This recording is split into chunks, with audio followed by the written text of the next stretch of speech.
नमस्कार दोस्तों, आपके YouTube चैनल AB97 क्लासेस में आपका स्वागत है। इस वीडियो में हम हरियाणा CAT एग्ज़ाम के लिए हिस्ट्री का मॉक टेस्ट लेकर आए हैं। इस मॉक टेस्ट को हम शुरू करते हैं। हमारा जो पहला क्वेश्चन है वो है, यूनानियों को बाहर से बाहर किसने किया था? यूनानियों को बाहर से बाहर करने का जो काम किया गया था वो किया गया था, ऑप्शन ए हमारा सही रहेगा, चंद्रगुप्त मौर्य के द्वारा। नेक्स्ट क्वेश्चन नंबर 2 हमारा है कि चंद्रगुप्त मौर्य ने अपने अंतिम दिन कहाँ गुजारे थे? चंद्रगुप्त मौर्य ने अपने जो अंतिम दिन गुजारे थे, इस क्वेश्चन का जो हमारा आंसर सही रहेगा, ऑप्शन डी, श्रवणबेलगोला में।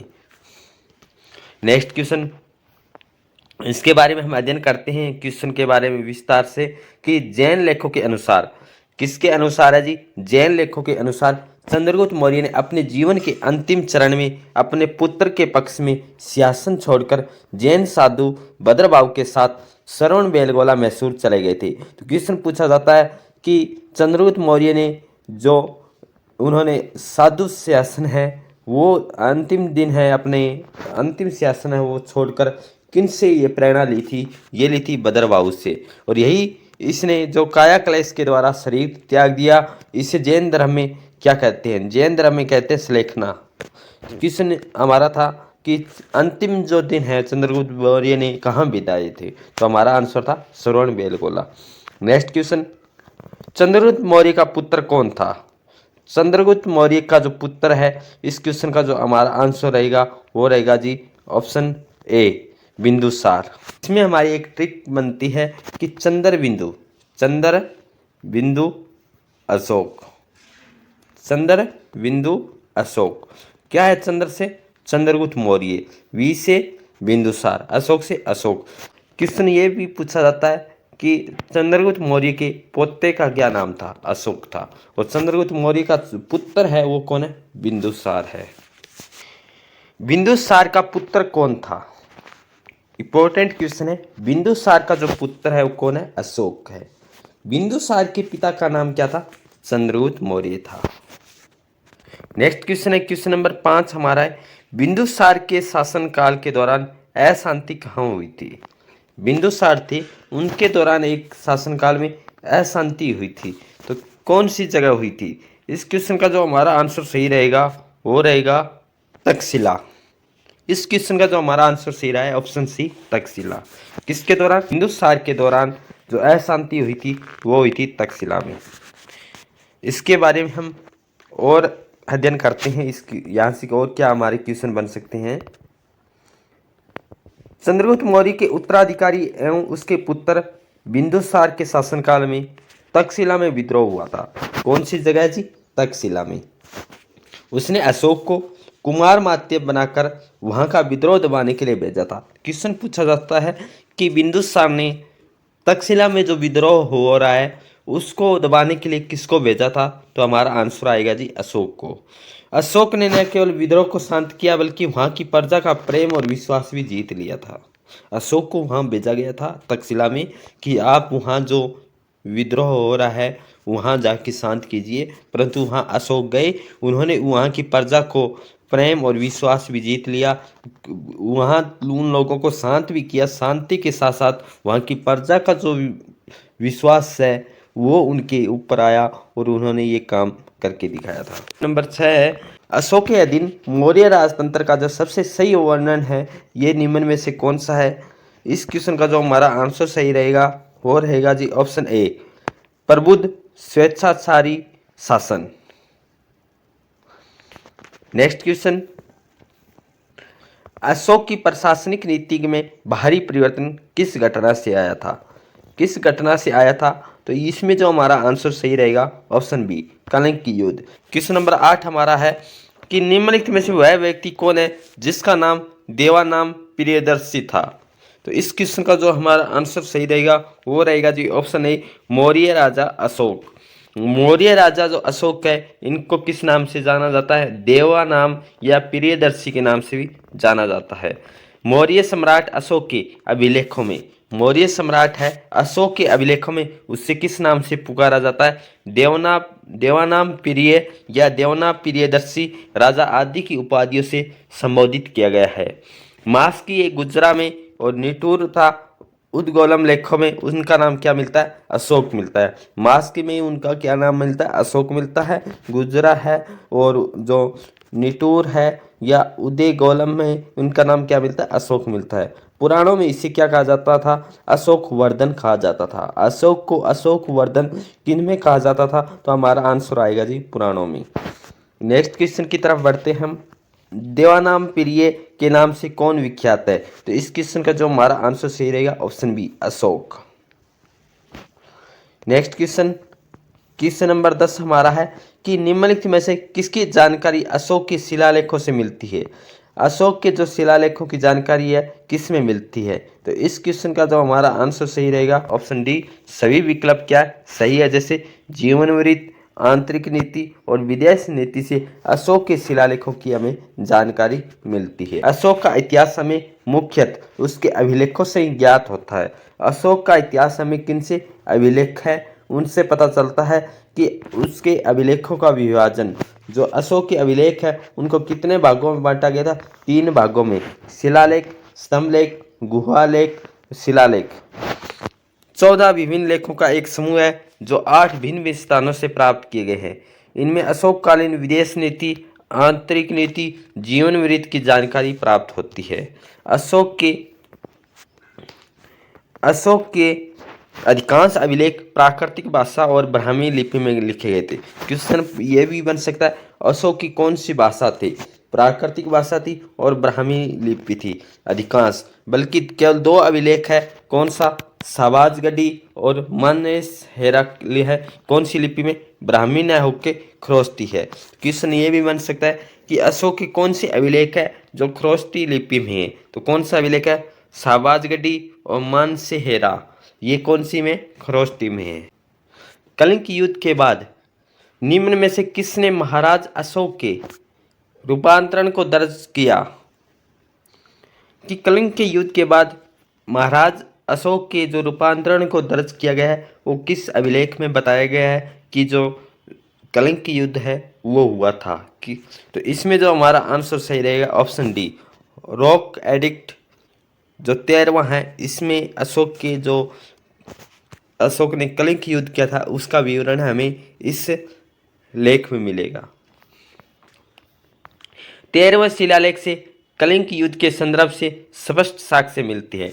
यह घटना अशोक के अभिषेक के 8वें वर्ष अर्थात 261 ईसा पूर्व में घटित हुई थी। इस शिलालेख में उसने कलिंग युद्ध से हुई पीड़ा पर दुख और जो पश्चाताप व्यक्त किया था और युद्ध त्याग की भी घोषणा की गई थी। उन्हें यह महसूस हुआ कि आज के बाद है, इस युद्ध के बाद हम युद्ध नहीं करेंगे और वो धर्म घोष की नीति अपनाते हैं। कलिंग युद्ध किस वर्ष हुआ था? कलिंग युद्ध है ये हुआ था, इस क्वेश्चन का जो हमारा आंसर सही रहेगा ऑप्शन है 261 BC में कलिंग युद्ध हुआ था। नेक्स्ट क्वेश्चन, अशोक पर कलिंग युद्ध का प्रभाव कहाँ दिखाई देता है? तो इसमें जो हमारा आंसर सही रहेगा वो रहेगा जी ऑप्शन बी, शिलालेख पर उत्कीर्ण 13वें राज्यादेश में जो कलिंग युद्ध का प्रभाव है वो हमें दिखाई देता है। किस शिला राज्यादेश में अशोक ने कलिंग युद्ध के हताहतों का उल्लेख किया और युद्ध त्याग की भी घोषणा की गई थी? तो इसमें हमारा आंसर सही रहेगा ऑप्शन बी, शिला राज्यादेश 13वें में। नेक्स्ट क्वेश्चन, चंद्रगुप्त मौर्य के दरबार में भेजा गया यूनानी राजदूत कौन था? चंद्रगुप्त मौर्य के दरबार में भेजा गया जो यूनानी राजदूत था वो था, ऑप्शन हमारा सही रहेगा इसमें ऑप्शन सी, मैग्स्थनीज। चंद्रगुप्त मौर्य के दरबार में भेजा गया यूनानी राजदूत, ऑप्शन सी हमारा सही रहेगा, मैग्स्थनीज था। नेक्स्ट क्वेश्चन, क्वेश्चन नंबर 16 हमारा, मौर्य दरबार में ग्रीस के राजदूत का क्या नाम था? जो मौर्य के दरबार में ग्रीस के राजदूत का नाम था, इस क्वेश्चन का जो हमारा आंसर सही रहेगा वो रहेगा ऑप्शन बी। ऑप्शन बी हमारा सही रहेगा, मैग्स्थनीज है ग्रीस के राजदूत का नाम से जाना जाता था। क्वेश्चन नंबर 17, इंडिका किसने लिखी थी? इंडिका किसके द्वारा लिखी गई थी? तो इस क्वेश्चन का जो हमारा आंसर सही आएगा वो आएगा जी ऑप्शन बी, मैग्स्थनीज के द्वारा। नेक्स्ट क्वेश्चन, अशोक ने किस बौद्ध साधु से प्रभावित होकर बौद्ध धर्म अपनाया था। तो इस क्वेश्चन का जो हमारा आंसर सही रहेगा ऑप्शन बी, उपगुप्त से प्रभावित होकर अशोक ने बौद्ध धर्म अपनाया था।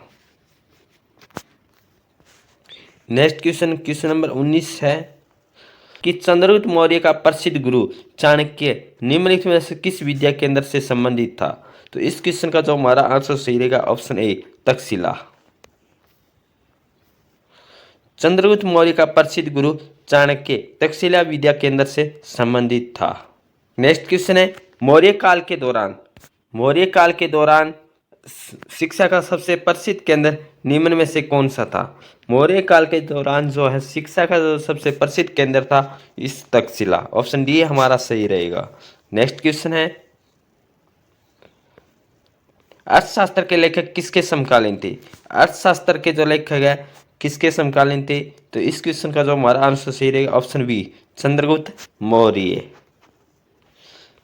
चंद्रगुप्त मौर्य ने चाणक्य या कौटिल्य की सहायता से अंतिम नंदवंशीय शासक घनानंद को पराजित किया था।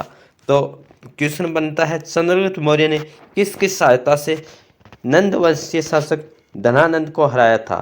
तो वो था चाणक्य या कौटिल्य की सहायता से। 322 ईसा पूर्व में मौर्य साम्राज्य की स्थापना की थी। मौर्य साम्राज्य की स्थापना किसके द्वारा की गई थी। चंद्रगुप्त मौर्य के द्वारा। अर्थशास्त्र के लेखक कौन है, कौटिल्य। चंद्रगुप्त मौर्य का क्या था, प्रधानमंत्री था। नेक्स्ट क्वेश्चन, अर्थशास्त्र की रचना किसके द्वारा की गई थी। अर्थशास्त्र की जो रचना है किसके द्वारा, कौटिल्य या विष्णु के द्वारा की गई थी। नेक्स्ट क्वेश्चन, अशोक के शिलालेख किस लिपि में खुदे हुए थे। तो अशोक के जो शिलालेख है ब्राह्मी में भी थे, ख्रोष्टी में भी थे। तो इस क्वेश्चन का जो हमारा आंसर सही रहेगा ऑप्शन बी, ब्राह्मी लिपि में। नेक्स्ट क्वेश्चन, निम्न में से किसने और कब पहली बार अशोक के शिलालेखों का अर्थ स्पष्ट किया था। सबसे पहले अशोक के जो शिलालेख थे उनका जो अर्थ स्पष्ट किया था किसके द्वारा किया गया था। इसमें जो हमारा आंसर सही रहेगा ऑप्शन डी, 1837 में जेम्स प्रिंस ने अशोक के शिलालेख थे उनका अर्थ स्पष्ट किया था पहली बार। सर्वप्रथम 1837 में कौन व्यक्ति है, जेम्स प्रिंसिप नामक विद्वान ने अशोक के शिलालेख को पढ़ा था। और जबकि सबसे पहले है 1750 में स्टीफेन थेलर महोदय के द्वारा खोजा गया अभिलेख दिल्ली मेरठ अभिलेख था। प्रसिद्ध इतिहासकार D.R. भंडारकर महोदय ने न तो मात्र अभिलेखों के आधार पर अशोक का इतिहास लिखने का प्रयास किया था। किस प्रसिद्ध शासक को शिलालेखों का जनक कहा जाता है। तो इस क्वेश्चन का जो हमारा आंसर सही रहेगा ऑप्शन सी, अशोक। निम्न में से कौन सा तत्व धर्म से वर्णित नहीं है। कौन सा तत्व है जो धर्म से संबंधित नहीं है। तो इस क्वेश्चन का जो हमारा आंसर सही रहेगा वो रहेगा जी डी, संघ के प्रति आस्था। संघ के जो प्रति जो आस्था है ये धर्म से संबंधित नहीं है। माता पिता का आज्ञा पालना धर्म से संबंधित है, दान पुण्य और भातृभाव, परंतु जो संघ के प्रति जो आस्था नहीं है वो ऑप्शन डी हमारा इस क्वेश्चन का आंसर सही रहेगा। क्वेश्चन नंबर 27 है, मौर्य वंश के शासन के दौरान जो स्थानिक कौन था। तो इस क्वेश्चन का जो हमारा आंसर सही रहेगा वो रहेगा जी ऑप्शन ए, जिला प्रशासक। ऑप्शन ए हमारा इस क्वेश्चन का आंसर सही रहेगा।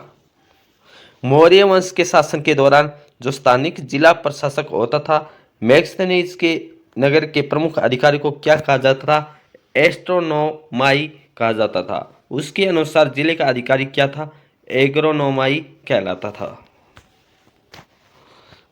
नेक्स्ट क्वेश्चन हमारा है कि मौर्य वंश के बाद किस वंश ने आकर मगध राज्य पर शासन किया था।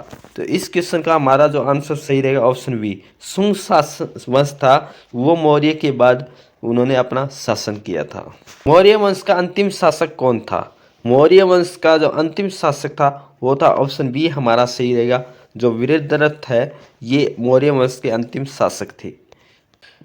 तो आज इस वीडियो में हमने CAT एग्ज़ाम के लिए जो हिस्ट्री का जो प्रैक्टिस सेट था वो हम इस वीडियो में लेकर आए हैं। नेक्स्ट वीडियो में हम नए टॉपिक के साथ हम मौर्योत्तर काल का जो मॉक टेस्ट है क्वेश्चन है वो हम लेकर आएंगे। जो भी साथी इस यूट्यूब चैनल पे पहली बार आए हैं तो इस यूट्यूब चैनल को सब्सक्राइब जरूर करें।